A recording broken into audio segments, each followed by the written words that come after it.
Inflasi inti naik dari 2,45%,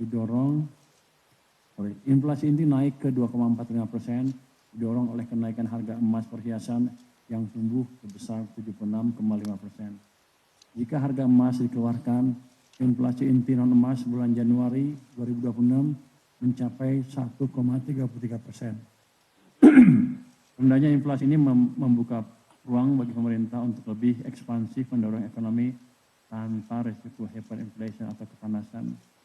Jadi kadang-kadang orang lihat inflasi umum, tapi yang lebih bersih dari pengaruh global adalah inflasi inti yang non emas yang 1,3%. Sehingga kita bisa menyimpulkan dalam keadaan sekarang ekonomi belum terlalu kepanasan, sehingga masih ada ruang untuk mendorong ekonomi tumbuh ke tingkat yang lebih tinggi tanpa memicu inflasi yang berlebihan. Pemerintah akan terus berkomitmen mengendalikan inflasi pangan di tengah meningkatnya kebutuhan untuk NBG. Pemerintah juga menjamin pasokan dan kelancaran distribusi, serta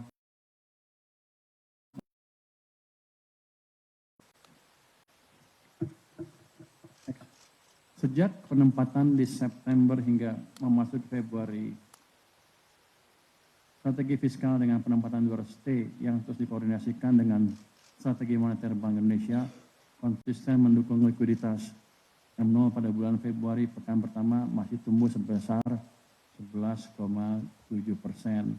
Ini memberi ruang sebetulnya untuk kredit untuk tumbuh double digit juga. Pertumbuhan M0 akan dijaga tetap double digit. Bank Indonesia berkomitmen akan mendukung pemerintah dalam hal ini. Hasil koordinasi fiskal moneter ini nyata dirasakan. Kredit tumbuh 10% di bulan Januari.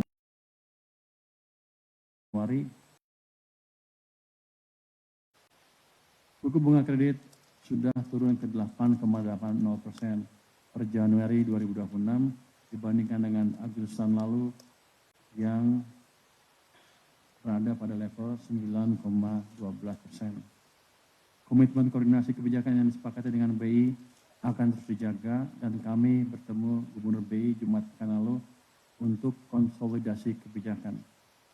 Penempatan 200 triliun saat jatuh tempo di 13 Maret nanti akan langsung diperpanjang 6 bulan ke depan. Jadi bank tidak perlu khawatir kehilangan likuiditas karena pemerintah akan terus mendukung likuiditas di pasar.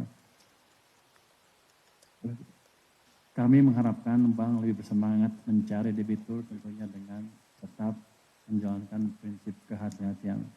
Jadi kan jangan banyak orang itu, Maret habis, apakah banknya akan kehilangan likuiditas karena uangnya tarik pemerintah? Dengan pernyataan barusan, saya tegaskan bahwa hal itu tidak akan terjadi. Kami akan evaluasi kembali September nanti, 6 bulan setelah perpanjangan. Harapannya ekonomi sudah semakin bergerak lebih tinggi, berbagai program prioritas pemerintah semakin terlihat hasilnya, dan antara sudah semakin berperan, dan dana non-residen sudah semakin banyak masuk ke Indonesia dengan kinerja ekonomi dan kepercayaan Indonesia yang terus membaik.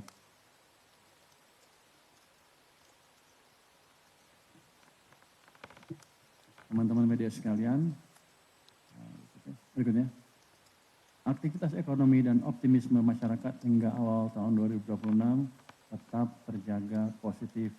Manufaktur menunjukkan ekspansi selama 6 bulan berturut-turut.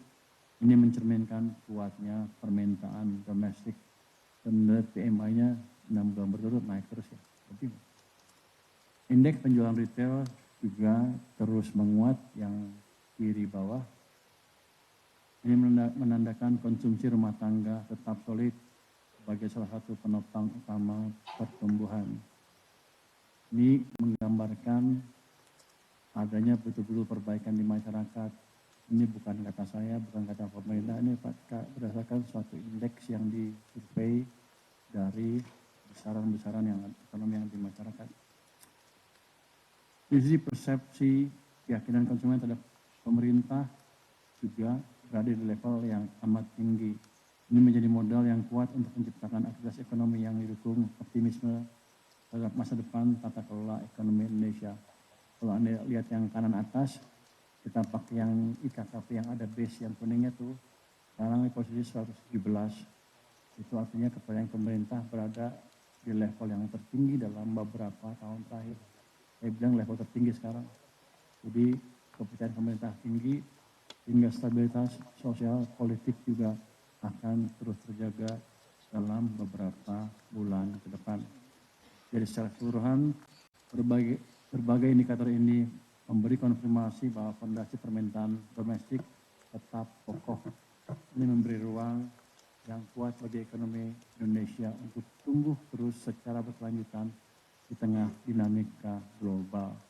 Jadi kelihatannya betul ekonomi kita sudah berbalik arah dan di triwulan keempat dan triwulan 1 kedua akan terus tumbuh lebih cepat. Pertumbuhan ekonomi 2025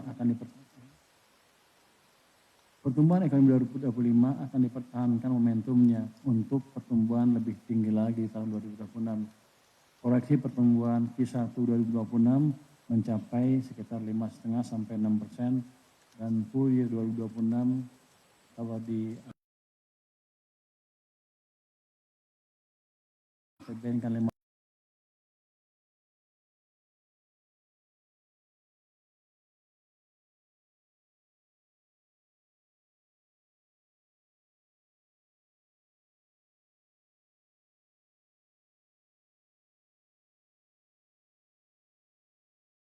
Polri, program penanganan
DNP dan 24.186 gerai dalam proses pembangunan.